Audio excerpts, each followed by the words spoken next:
ओम शांति। 8 मार्च 2023 आज शिव बाबा के महावाक्य है, मीठे बच्चे, सबको सुख देने वाला भोला व्यापारी एक बाप हैं। वही तुम्हारी सब पुरानी चीज़ें लेकर नई देते हैं, उनकी ही पूजा होती है। प्रश्न, तुम्हारी गॉडली मिशनरी का कर्तव्य क्या है? तुम्हें कौन सी सेवा करनी है? उत्तर है, तुम्हारा कर्तव्य है सभी मनुष्य मात्र का कल्याण करना, सबको तमो प्रधान से सतो प्रधान बनाने के लिए बाप का संदेश देना। तुम सबको बोलो कि स्वर्ग स्थापन करता बाप को याद करो तो तुम्हारा कल्याण होगा। तुम्हें सबको लक्ष्य देना है। जो देवताओं को मानने वाले तुम्हारे कुल के होंगे वह इन सब बातों को समझेंगे। तुम्हारी है रूहानी बातें। गीत है, भोलेनाथ से निराला और कोई नहीं। ओम शांति। भोलानाथ शिव बाबा बैठ समझाते हैं। भोलानाथ सिर्फ एक शिव बाबा हैं। गौरीनाथ जो कहते हैं, गौरी कोई एक पार्वती नहीं होती। गौरीनाथ या बबूलनाथ अर्थात बबूल जैसे कांटों को फूल और जो सांवरे बन पड़े हैं उनको गोरा बनाने वाले हैं। महिमा सारी है एक की। यह है जरूर मनुष्य सृष्टि रूपी झाड़ अथवा ड्रामा। जब ड्रामा कहा जाता है तो उसमें जो मुख्य एक्टर हैं वह जरूर याद आते हैं। मुख्य जरूर हीरो हीरोइन की जोड़ी होती है। यहाँ भी मुख्य कोई जरूर चाहिए। माता पिता इसीलिए नामी ग्रामी हैं। सूक्ष्म वतन में कहते हैं शंकर पार्वती हैं। ब्रह्मा का किसी को पूरा मालूम नहीं पड़ता। ब्रह्मा सरस्वती कह देते हैं, परंतु वह कोई जोड़ी है नहीं। वास्तव में शंकर पार्वती की भी जोड़ी है नहीं। विष्णु को भी दुनिया नहीं जानती।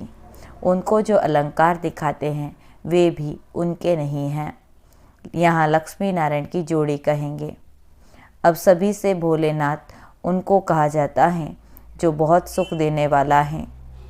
भोलानाथ व्यापारी भी हैं। हमसे पुरानी चीज़ लेकर नई देता है।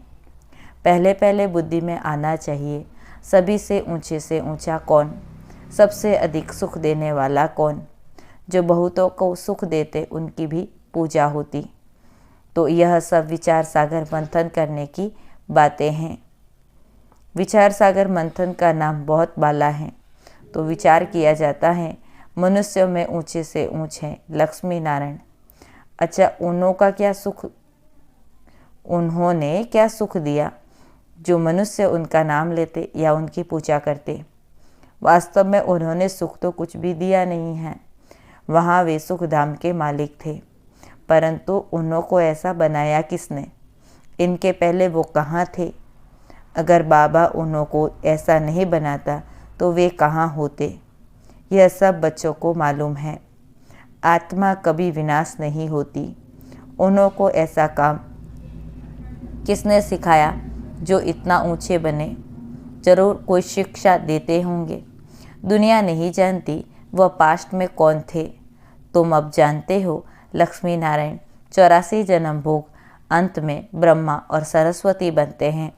तो क्या लक्ष्मी नारायण की महिमा गाई जाए या उन्हों को जो पुरुषार्थ कराने वाला है अथवा प्रारब्ध देने वाला है उनकी महिमा गाई जाए? कितनी गुह्य बातें हैं। समझाना है कि लक्ष्मी नारायण क्या करके गए। उनकी भी सारी राजधानी चली है, परंतु गायन सिर्फ एक का ही चला आता है। शंकराचार्य ने आकर सन्यासियों की रचना रची, फिर उन्हों की भी पालना की। फिर अब जब तमो प्रधान अवस्था को पाते हैं तो उन्हें सतो प्रधान कौन बनाए?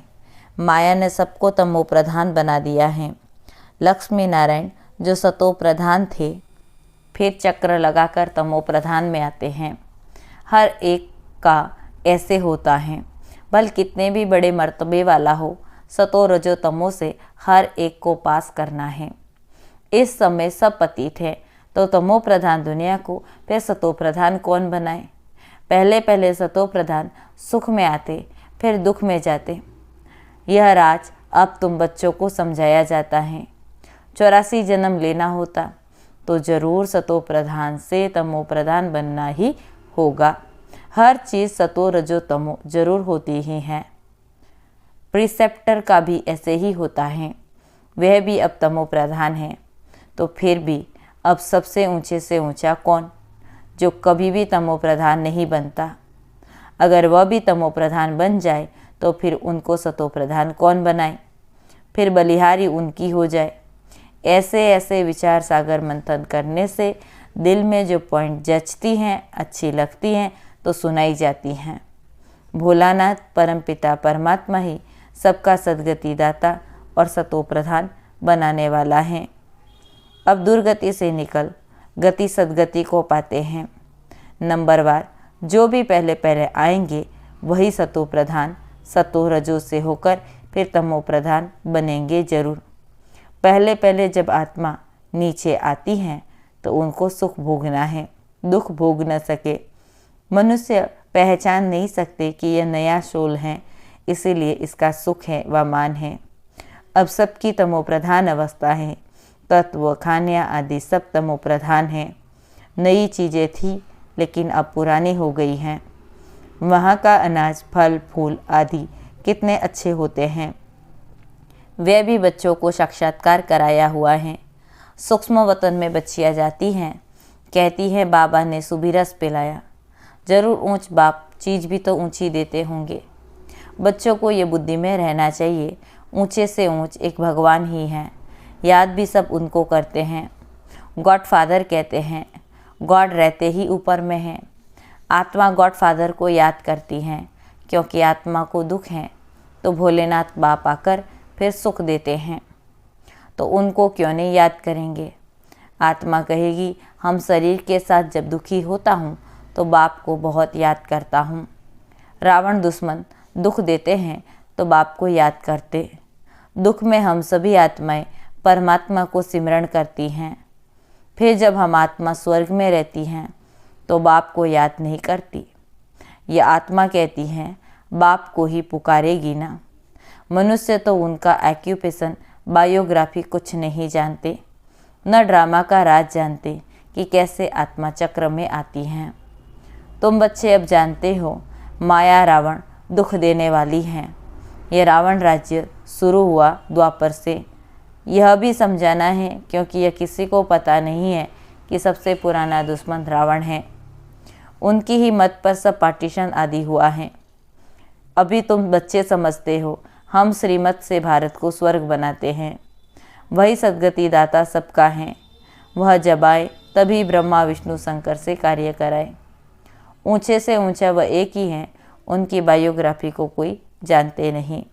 ये खेल ही ऐसा बना हुआ है।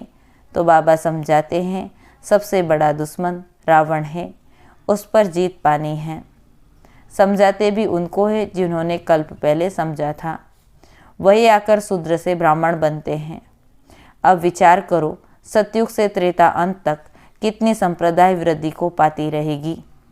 तो इतने सबको ज्ञान देने की सर्विस करनी है, इतने सब में ज्ञान का बीज भरना है।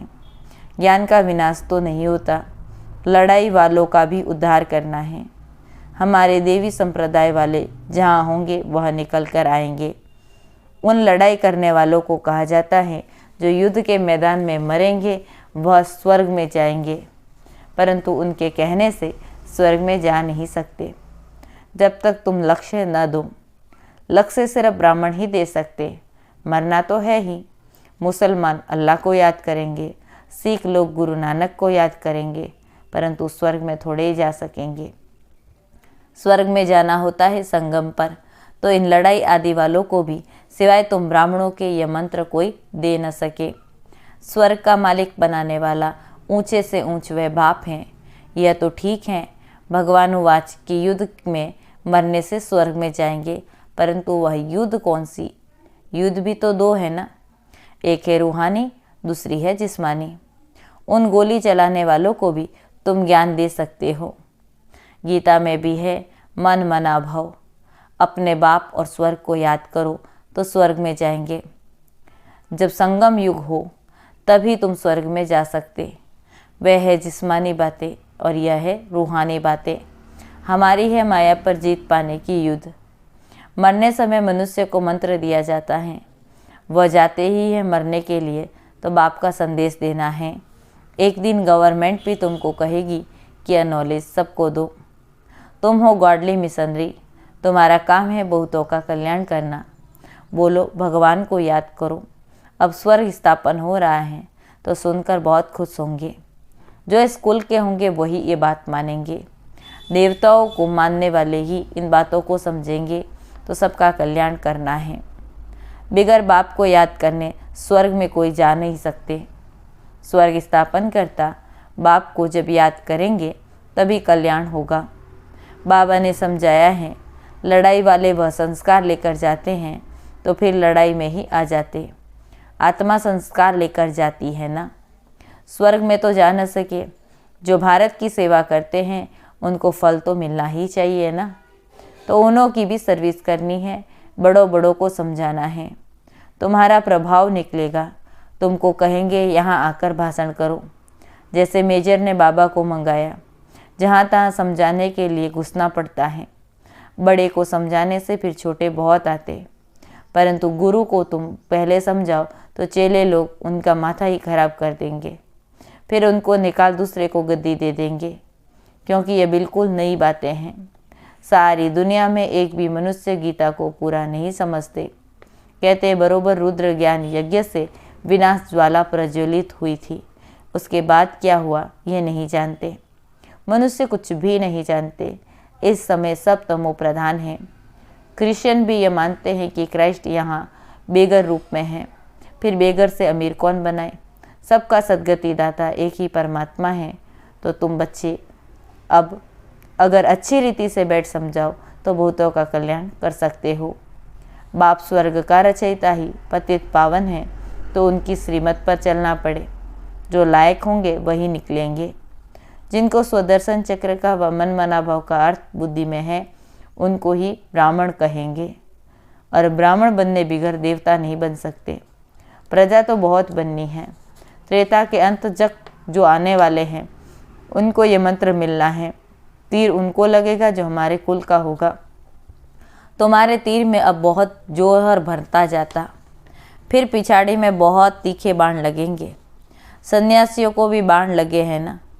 फिर समझा है बरोबर यह भगवान ही कहते हैं मन मना भव। यथार्थ रीति समझाया जाता है कि यही संगम युग है जहाँ से स्वर्ग में जा सकेंगे। महाभारत लड़ाई भी सामने खड़ी है, वह भी युद्ध का मैदान है, यह भी युद्ध का मैदान है। माया पर जीत पाने में मेहनत लगती है। साधारण प्रजा भी बहुत बनने वाली है। जो स्कूल में आने वाला होगा नहीं उनको यह ज्ञान समझ में आने वाला नहीं है। सेवा के लिए विचार सागर मंथन करते रहेंगे तो तुमको ज्ञान की पॉइंट आएगी। उस युद्ध में भी विचार सागर मंथन चलेगा कि ऐसे करेंगे तो जीत पाएंगे। बुद्धि चलती है ना। प्रैक्टिस भी करते हैं। जब तीखे हो जाते हैं तो मैदान पर लड़ने जाते। तुम्हारे पास बहुत ढेर आएंगे। भगवान के दर पर भक्तों की भीड़ होनी है। मच्छरों के मुहाफिक आएंगे। प्राइम मिनिस्टर का किंग क्वीन के आगे इतनी भीड़ नहीं होती जितनी भगवान के पास भक्तों की भीड़ होगी। फिर उस भावना से आएंगे। कोई खराब विचार नहीं रहेगा। यह तो निराकार बाप है ना, तो बेसमझ भी यहाँ भगवान के आगे समझदार बनते। तो समझ में आता है भगवान के आगे भक्तों की भीड़ तो होनी ही चाहिए। आना भी उनको यहाँ पड़ेगा। यहाँ अपना जड़ यादगार एकदम एक्यूरेट है। शिव बाबा का भी चित्र है, जगत पिता जगत अम्बा भी हैं। यह अभी का तुम्हारा ग्रुप है, शक्ति सेना का। अच्छा, मीठे मीठे सिकी लदे बच्चों प्रति माता पिता बाप दादा का याद प्यार और गुड मॉर्निंग। रूहानी बाप की रूहानी बच्चों को नमस्ते। हम रूहानी बच्चों की रूहानी बाप दादा को याद प्यार गुड मॉर्निंग और नमस्ते। धारणा के लिए मुख्य सार। पहला पॉइंट, ब्राह्मण सो देवता बनने के लिए स्वदर्शन चक्र का और मन मना भव का अर्थ बुद्धि में यथार्थ रीति समझना है। सबको लक्ष्य देने की सेवा करनी है। दूसरी पॉइंट है, माया पर जीत पाने के लिए विचार सागर मंथन कर ज्ञान की गहराई में जाना है, रतन निकालने हैं। आज की वरदान है, पवित्रता की स्टेज द्वारा अविनाशी ईश्वरीय मस्ती का अनुभव करने वाले होली हंस भव। पवित्रता की स्टेज द्वारा अविनाशी ईश्वरीय मस्ती का अनुभव करने वाले होली हंस भव। विस्तार है, होली पर सभी छोटे बड़े के भान को भूल आपस में एक समान समझ मस्ती में खेलते हैं, दुश्मनी के संस्कार भूल मंगल मिलन मनाते हैं। यह रस्म भी अभी की है। आप बच्चे जब होली अर्थात पवित्रता की स्टेज पर ठहरते हो, बाबा के संग के रंग में रंगे हुए होते हो, तब ईश्वरीय मस्ती में देह का भान व भिन्न भिन्न संबंध का भान, छोटे बड़े का भान विस्मृत हो एक ही आत्मिक स्वरूप का भान रहता है। यही होली हंस स्थिति है। इसी का यादगार हर वर्ष होली के रूप में मनाते हैं। स्लोगन है, जिनके जीवन में शीतलता है वे दूसरों के जलते हुए चित्त पर विजय प्राप्त कर सकते हैं।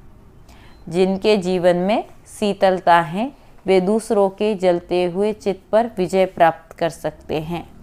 विशेष सूचना, 8 मार्च को महिला दिवस के लिए शाम को 5 बजे जालोर सेवा केंद्र पर कार्यक्रम आयोजित किया जा रहा है, तो सभी उस कार्यक्रम में पहुँचे। ओम शांति।